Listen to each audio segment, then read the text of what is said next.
morning. I'm Carlton Sharp, pastor of Faith Christian Center Church right here in Beaumont, Texas. And we're here on what's happening in our neighborhood. And today my special guest is Constable Jevonne Pollard and Deputy James Locke. Good morning, Pastor. Welcome back. Good morning. Good to be back. Are you sure? Hey, last time we came, we had a great time. I think you introduced your new program called NERD. So tell everybody what NERD is all about. Sure. NERD is neighborhood empowerment and relationship development.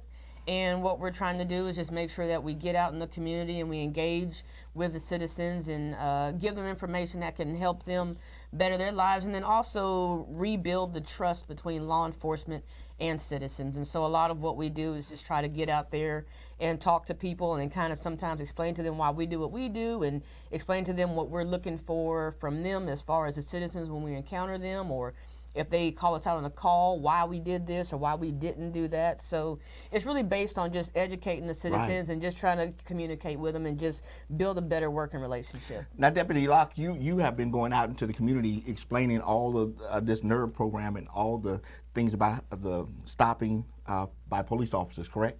That's correct. That's correct. Basically, like Constable said, we're just trying to build the relationships.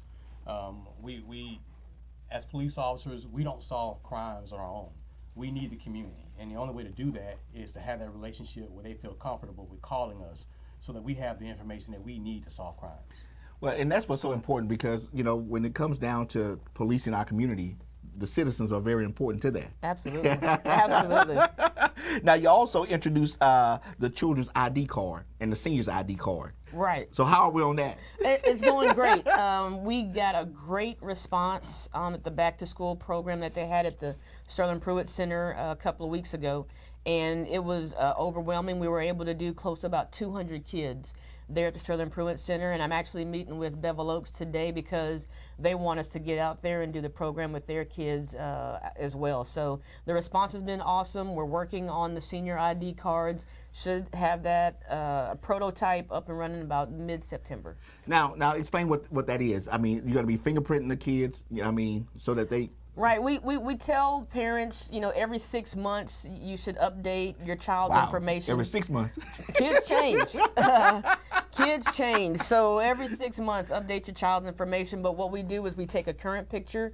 We get all the current information for the child, current doctor, things of that nature. We do take the fingerprints as well. And you just want to have the information because a lot of times everybody gets the Amber Alerts on their phone, but when you're going through it and you're emotionally distraught and you're worried about your child, it's just a lot easier to hand the card to the officer versus trying to explain to them what the child looks like, the child's height, build, weight, eye color. Those are things that but as a parent going through it, you're just not thinking about that. You're just thinking about where is my child. Right. So it's easier. And even for a senior citizen, it's good for them.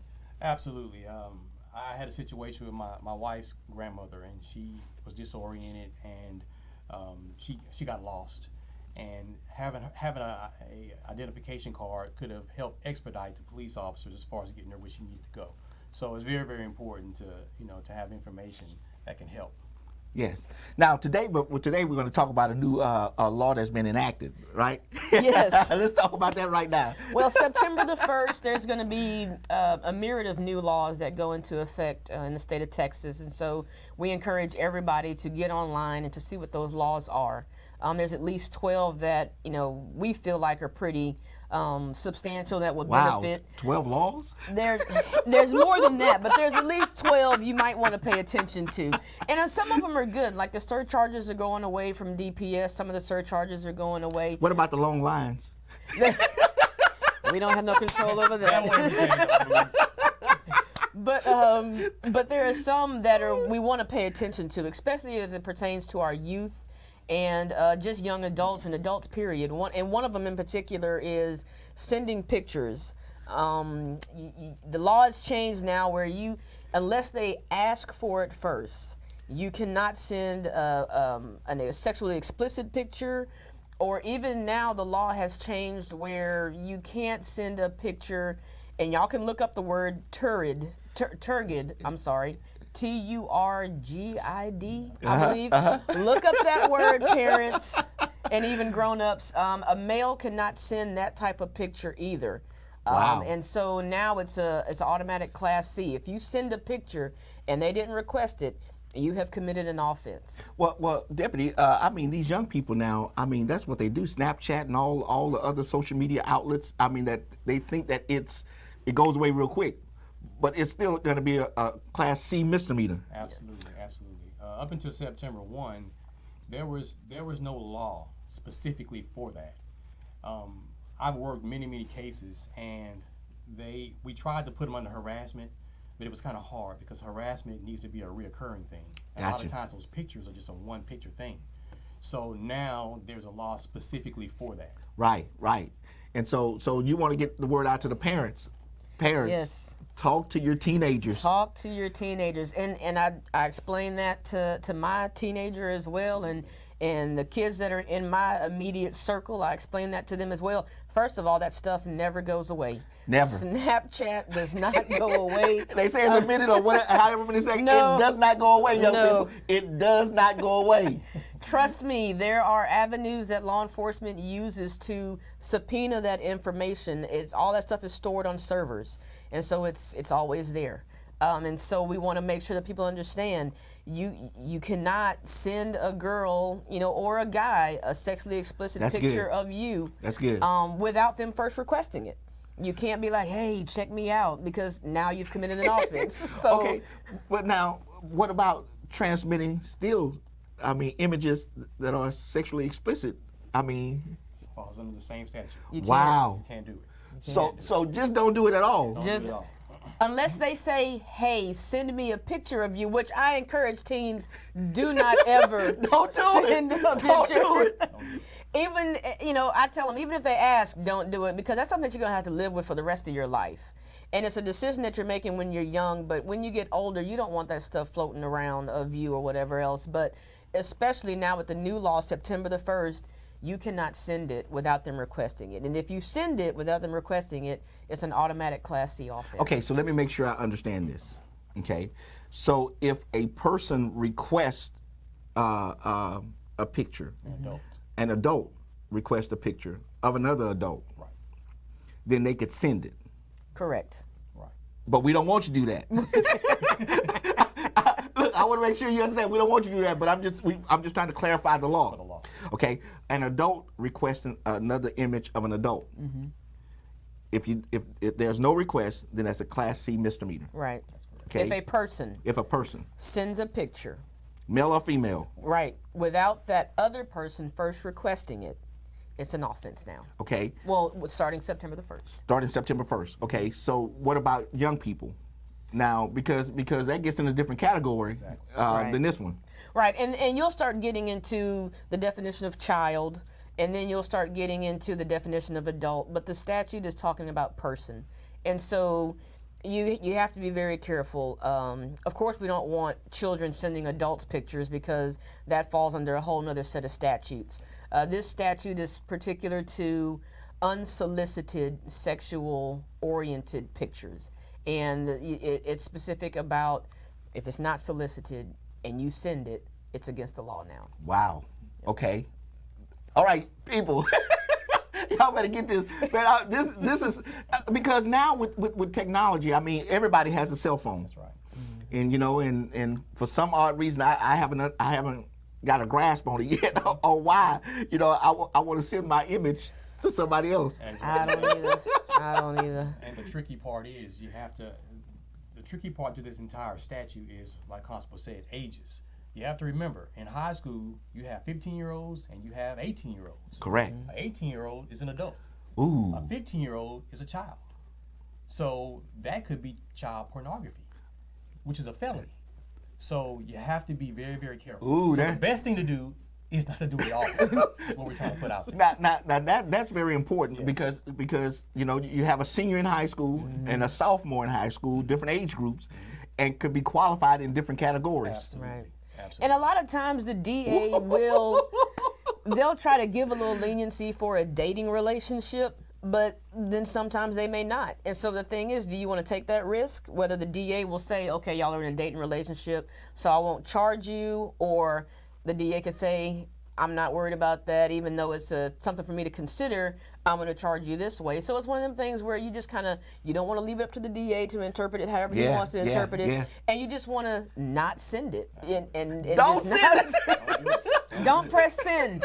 Don't do it. Okay. Now let me ask this. So how would law enforcement get involved in this type of situation? I mean, will a parent have to report it to law enforcement and say, hey, look, this is what has been happening with my child? It could be a parent that reports it, and if a parent does see it, probably would be a good idea to report it, because if they don't and somehow the investigation leads to the parent knowing about it, now the parent is in trouble also because they had knowledge of it.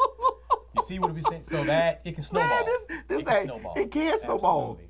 Wow. Absolutely. Okay, so now with all of the ISDs having their own police departments, and let's just say that a child in high school receives a picture, are you suggesting to them or encouraging them to report that to one of the ISD officers? Absolutely, and hopefully, and I'm pretty sure that the ISD PDs here in the area have good relationships built in with the students that they are, in charge of, where the students feel comfortable enough.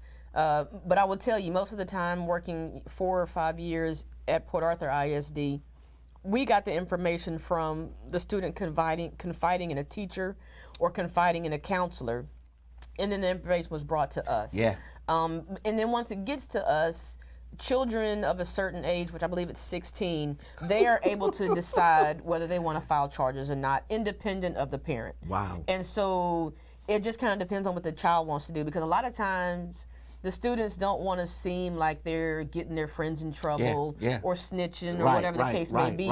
But at the same time, I think once people are more aware of what this is and what it's going to be, I think we'll kind of, dictate how the ISD PDs handle the situations. Wow. So Deputy Locke, is this one of the things that you're going to add to your communication to the public? Absolutely. Absolutely. I'm in talks now with some of the high schools, and we're trying to set up some schedules where we can get in there and educate these kids, because ignorance is not a defense of prosecution. Wow. You can't go and say, well, I'm sorry, I didn't know. That's good. It's not a defense of prosecution. So we're going to make sure that every student in our area knows about this law, so they can't say we didn't know. Yeah, every kid in Jefferson County and surrounding areas, look, you need to know. Parents, you need to know this. We feel strongly about it because we need to stay on top of the laws as they're changing, especially as they pertain to our students, because what we don't want to do is see our kids unnecessarily going through the system behind something that they may not be aware of. And so if we can, offer information to parents and to students to help them stay out of the system for things as silly as this, because like Deputy Locke said, it can snowball, and you think you're doing something as simple as a whatever, but if that girl is 13 and you send a picture, or she sends you a picture, and then you airdrop it to 20 other people, now you've distributed child pornography. Now you've gotten a felony, and you're 15 years old, and you're looking up and you're like, what happened? And so if we can keep people out of that, that's kind of what we're trying to do, is we're trying to head all that off with just educating people as much as we possibly can. Now, what is the fine for a Class C misdemeanor? What is the penalty? Class C's are usually up to a $500 max on a Class C fine. Then depending on usually what the offense is, as far as the Class C, will dictate whether the judge issues you that $1 fine or a $250 fine or a $100 fine or up to a $500 fine. So it just kind of depends. Wow. Yeah. Wow. And I don't think anybody really just wants to throw around an extra $250, $500. No, but then it goes on your record. It goes on your record. And some people may say, okay, well, it's only a ticket, it's only a fine. But if it's done, multiple times, the courts can actually have that person to register as a sex offender. Wow. That's another part of that. Again, this is a brand new statute. And it's gonna change, it's gonna evolve. But those are possibilities also. Wow. As a deterrent. Yes. That these people can be labeled It's a possibility. a possibility as a sex offender. Repeat offenders, and then like Wow. I said, if you start here, but based on other statutes of the law, you can quickly maneuver into a Class B or a Class A or a felony or whatever else. And so, like I said, you look up and you think you're doing something as simple as whatever, but if you look up, now you're facing felony charges. And so it's the line is so fine. It's just better just to not send it at all. Wow. So Deputy Locke, what would you tell the parents in order to help their kids understand this new law? I would sit your child down. I did it myself. I have a high school junior, and matter of fact, last night I sat down and I talked to her and I explained to her all the ramifications, of this statute. Of course, she said I would never do that. I said, good answer, but I'm gonna tell you anyway. So realistically, you have to talk to your kids and let them know realistically what can happen, and not just because it's the law. But these things can come back and haunt you years down the line when you're an adult. Yeah. And you don't want to be applying for a job and something come up that happened 10 years ago. Yeah. That can hinder you from getting a job. Because now employers are looking at individual social media Yes, they accounts are. to determine whether or not Scholarship Ooh, colleges are looking that's at that good. information too. Yeah. And people are not, being accepted into colleges and getting scholarships based on Wow. what's on their record and what's on their transcript and what's on their social media. So you have to be very careful. Hey, this is so important. This new law, and again, constable and deputy are going to be going out to the community to explain these new different laws that are coming out that's going to affect your life, and you just need to adhere to them. Yeah, absolutely. It's easier. Life's easier. It is a lot easier when you obey the law. Hey, listen, let me just say this. On a monthly basis, Deputy Constable and Deputy Locke will be coming back on what's happening in our neighborhood to talk to us about different things that are affecting our community. And so I want to thank y'all in advance for taking the time to come and educate us, because I like what you said, ignorance is no defense. It's no defense. It's not. And so they're going to be back every month to talk about some different thing that happens in law enforcement, to educate us, the public, on what we need to know about what's going on in our area. Man, this is good. Yes, we're excited, and just a little commercial about what we're going to talk about next month. We know there's a big problem right now with juveniles by the malls and areas like that, and so Deputy Locke and I have been talking about that, and we're going to bring back information next month on how we can kind of help stem the tide of that group of juveniles that's running around terrorizing people at the malls. Because, I'm going to just throw it in right now. Parents are using the mall as a daycare center. Yes, they are. And that shouldn't be. Right. Unsupervised. Yep. And it becomes a mob mentality. That's right.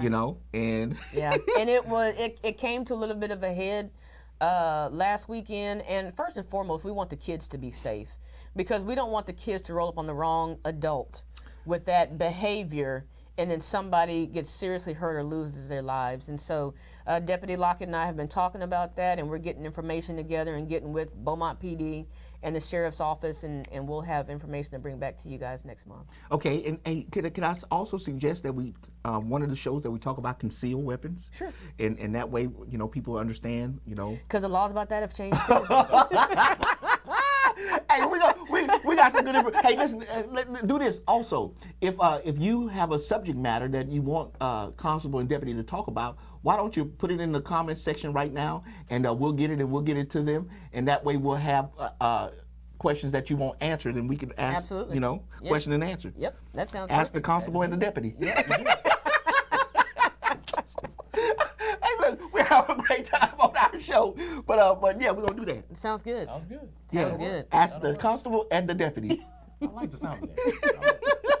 All right, we got to get a graphic and say, ask the Constable and the Deputy what these new laws are and what's going on in our community. Yes. So I'm excited about Yes. next month's topic. Right. Ooh, and the months after that. So listen, I want to thank the Constable and the Deputy for coming to talk to us about this new law. Now remember, it's better advised that you don't take sexually explicit pictures and send them at all. That's what I recommend to you. Just keep that to yourself and in the privacy of your own home. But if you do, the other person has to request it That's right. as an adult. Yes. as an adult.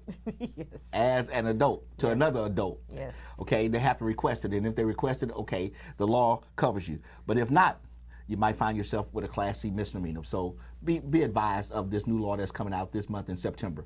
So again, I want to thank them for joining us, and I want to thank you for joining us on what's happening in our neighborhood. And we will see you next time on our broadcast.